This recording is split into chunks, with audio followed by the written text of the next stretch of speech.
Welcome to The Explainer. You know, we've all been there, right? Sitting through some workplace training thinking this is a complete waste of my time. Well, today we're going to crack open the blueprint for training that actually works, a real design for learning that delivers results that stick. So let's just start with why this is so important right now. In a world where pretty much any product or service can be copied, what's the one thing that can't be? It's your people. This quote just nails it. The only advantage that truly lasts is a team that can think on its feet, innovate, and solve problems. And that's not just some feel good line, it's literally the new rule for survival. And the need for those skills? It is accelerating fast. Look at this. The World Economic Forum says that by 2025, a staggering 50%, half of us, will need a major skills update. We're not just talking about learning some new software here. This is a fundamental shift. Continuous learning isn't a perk anymore. It's an absolute necessity. So how in the world do we tackle that challenge? Well, you need a blueprint. So here's our plan. First, we'll look at the overall design for success. Then we're going to move into the three main phases, laying the foundation by asking the right questions, building the structure with proven learning principles, and then finally, making sure it's ready for move-in, getting that knowledge to actually transfer back to the job. Okay, so if you take away only one thing, let it be this. Great training never, ever happens by accident. It's not improvised. It's not something you just throw together. It's engineered. It's a process that's designed with a super clear purpose and a solid structure from day one. And here it is, the master blueprint. It's a really simple but powerful three-phase model. Phase one is your needs assessment. Think of this as the foundation, where you figure out what to build and for whom. Phase two is the actual training and development. That's the construction. And then phase three is evaluation and transfer, making sure what you build actually gets used on the job. And here's the proof in the pudding. This is why following that blueprint is so critical.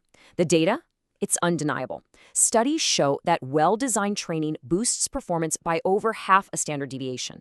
Now, that might sound a little academic, but in the real world, that is a massive, measurable impact on productivity, on the bottom line. Building it right pays off, it really does. So let's get to it. Every good building starts with a solid foundation, which brings us to phase one, the needs assessment. You can think of this like surveying the land before you pour any concrete. Because if you skip this step, you might build a beautiful, really expensive solution to the completely wrong problem. We start big with what's called an organizational analysis. The question here is pretty simple. Where in the whole organization is training needed the most? We're taking that 30,000-foot view to see where training can really support the company's biggest goals. Is there a department that's lagging? A big new company initiative? This step makes sure every training dollar is actually tied to the mission. Okay. From there, we zoom in a level and ask, who needs the training? This is demographic analysis. Think about it. New managers need totally different things than senior leaders, right? And remote teams might need a whole different set of communication skills. This is the step that helps us avoid that one-size-fits-all trap so we can tailor the solution and really make an impact. Now we get to the nuts and bolts, operations analysis. This answers the most practical question of all. What should the training actually teach? This is where you do a deep dive into the job itself. You're systematically defining the tasks, the standards for what success looks like, and the exact skills someone needs to get there. This is how you build a curriculum that's actually relevant. And finally, we get out the microscope.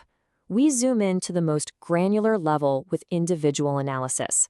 The question becomes, which specific people need help? Here, you're comparing an employee's actual performance to that standard you just defined.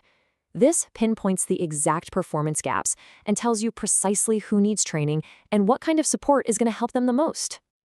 Okay, so our foundation is poured. We know the who, the what, and the where. Now it's time for phase two, actually building the learning experience.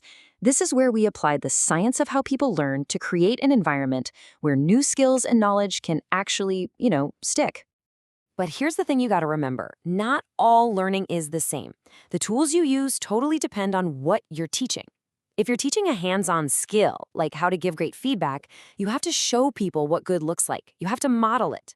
But if you're teaching facts, like a new company policy, you need to focus on making it meaningful so they get why it matters. The other things, clear goals, practice, feedback, those are crucial for both.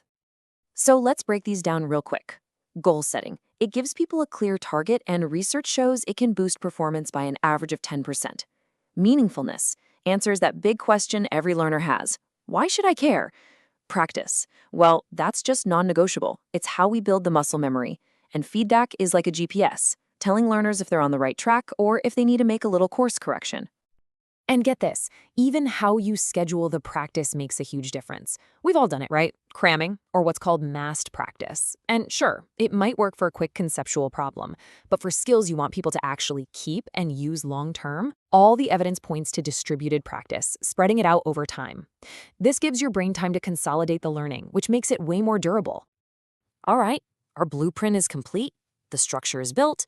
But a house isn't really a home until someone moves in and starts living there. And that brings us to the final, and I would argue the most critical phase of this whole process: transfer. This is all about making sure the learning actually leaves the classroom and gets used in the real world. I mean, this is the one question that should keep every manager and trainer up at night. Seriously. If people spend days in a training program, but then absolutely nothing changes when they get back to their desk, what was the point? All that time, all that money, all that effort, just gone. This last step is not an afterthought. It's the entire reason we do any of this. So, the official term for this is transfer of training. And it's basically the bridge from the clean, controlled classroom to the messy reality of the daily job. Put simply, it's the answer to the question, are people actually using what they learned? Getting positive transfer isn't just a nice to have, it's the ultimate measure of whether the training was a success. So, how do we build that bridge and make sure it's actually sturdy? Well, it takes a deliberate strategy. It has to start with support from supervisors and peers. The training itself has to feel as close to the real job as possible, with a clear link to daily tasks. Learners have to get the core principles, not just memorize a checklist. And then, finally, when they get back to work, they need to be encouraged and maybe even rewarded for putting those new skills into practice. And what this all does is it forces a major shift in how we think. Training isn't just a one-off event. It's not a box you check on a form. It's a continuous, strategic process. When you design it with a solid blueprint, like the one we just walked through, it becomes this incredibly powerful engine for growth and the only truly sustainable competitive advantage you have. So the final question is, are you building your training to last?